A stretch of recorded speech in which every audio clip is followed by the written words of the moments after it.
తిరుమల తిరుపతి దేవస్థానంలో ఎట్టకేలకు అధర్మ పాలనకు స్వస్తి పలికారు. చంద్రబాబు నాయుడు గారు బాధ్యతలు స్వీకరించిన వెంటనే తిరుమల కొండ నుంచే ప్రక్షాళన ప్రారంభిస్తామని చెప్పి 24 గంటలు తిరక్కముందే ఒక సిన్సియర్ ఐఏఎస్ అధికారిని టీటీడీ ఈఓగా నియమించారంటే శ్యామలరావు గారిని. నిజంగా ఇది శ్రీవారి భక్తుల విజయంగా భావిస్తూ మనస్ఫూర్తిగా కృతజ్ఞతలు తెలియజేసుకుంటున్నాము.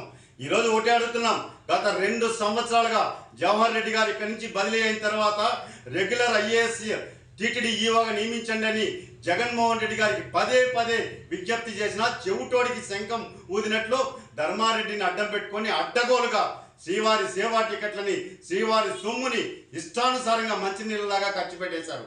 ఎఫ్ఎస్సి పదవి నుంచి ఈరోజు తొలగించారు. ఆయన అయ్యా నీ అర్హత లేదు నీకు, నువ్వు అప్పుడే చెప్పాను నేను కోర్టును ఆశ్రయించా శ్రీవారి భక్తుడిగా ధర్మారెడ్డి అనే వ్యక్తికి ఈఓగా అర్హత లేదు అంటే దాన్ని కూడా మ్యానిపులేట్ చేసి మీరు కోర్టులో మభ్యపెట్టి తెచ్చుకోగలిగారు. కానీ వెంకటేశ్వర స్వామి కోర్టులో తప్పించుకోలేకపోయారు. ధర్మారెడ్డి గారు మీకు ఈ రోజు స్టార్ట్ అయింది చూసారా, ఇది ఎంత అవమానకరంగా ఇచ్చారో ఈ జీవో. మిమ్మల్ని మళ్ళా రివర్స్ చేశారు అంటే మీకు అర్హత లేదు అని చెప్పి తేల్చేశారు. అదేవిధంగా మీకు క్యాజువల్ లీవ్ ఇచ్చారు. క్యాజువల్ లీవ్ ఏమని ఇచ్చారు తెలుసా, మీ casual leave sanctioned but should be available in the state Andhra Pradesh అని ఇచ్చారు. అంటే ఈ మెమో చూస్తే ఏమర్థమవుతుందో తెలుసా భక్తులకంతా, ఒక ముద్దాయి కరుడుగట్టిన ముద్దాయికి కోర్టు ఏదైతే కండిషన్ బెయిల్ ఇస్తుందో ఈ రాష్ట్రం దాటిపోవద్దు అని ఆ తరహాలో ఒక అధికారికి ఈరోజు ప్రభుత్వం మెమో ఇచ్చి నువ్వు లీవ్ శాంక్షన్ చేస్తున్నావు కానీ ఈ రాష్ట్రం విడిచిపోవద్దు అంటే ఇది ఇంతకన్నా అవమానం ఏ అధికారి కన్నా జరుగుతుందా? అది వెంకన్న లీలలు. వెంకన్నతో వద్దు వద్దు వద్దు అని చెప్పాం, విన్నారా? ఇష్టం వచ్చినట్టు బరి తెగించి అధికారంతో అహంకారంతో రెచ్చిపోయారు, విర్రవీగారు. ఈరోజు పరిస్థితి ఏమైంది? ఇదే కాదు, శ్యామలరావు గారికి మేము నేరుగా కలిసి విజ్ఞప్తి చేస్తాం. తిరుమల కొండ మీద 100 సంవత్సరాల చరిత్ర కలిగినటువంటి పార్వేటి మండపాన్ని ఎవరి అనుమతితో కూల్చావు? నీకు సహకరించినటువంటి ఇంజనీరింగ్ అధికారులు చీఫ్ ఇంజనీర్ మీద, ఈఓ ధర్మారెడ్డి మీద ఆర్కియాలజీ సర్వే ఆఫ్ ఇండియా ఎందుకు చర్యలు తీసుకోలేదు? స్టేట్ ఆర్కియాలజీ ఆఫ్ ఇండియా ఉందా లేదా? ఈ వివరాలన్నీ కూడా కోట్ చేస్తూ ఏఎస్ఐకి లెటర్ రాస్తున్నాను.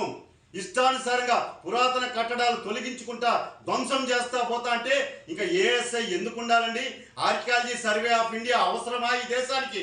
పురాతన సంపద కాపాడలేని ఆర్కియాలజీ సర్వే ఆఫ్ ఇండియా ఏం చేస్తాంది? కొండపైన పార్వేటి మండపం కట్టా అంటే దాని మీద ఎందుకు అధికారులు వచ్చి దాన్ని పరిశీలించలేదు?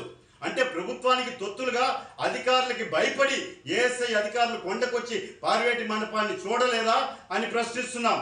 ఈరోజు తిరుమల కొండ మీద టీటీడీలో జరిగినటువంటి అవినీతి అక్రమాల మీద పూర్తి స్థాయిలో సమగ్రమైనటువంటి దర్యాప్తు ఒక 4 రోజుల్లో ప్రారంభం కాబోతోంది. మిస్టర్ ధర్మారెడ్డి గారు, ఇది అంతం కాదు, ఆరంభం.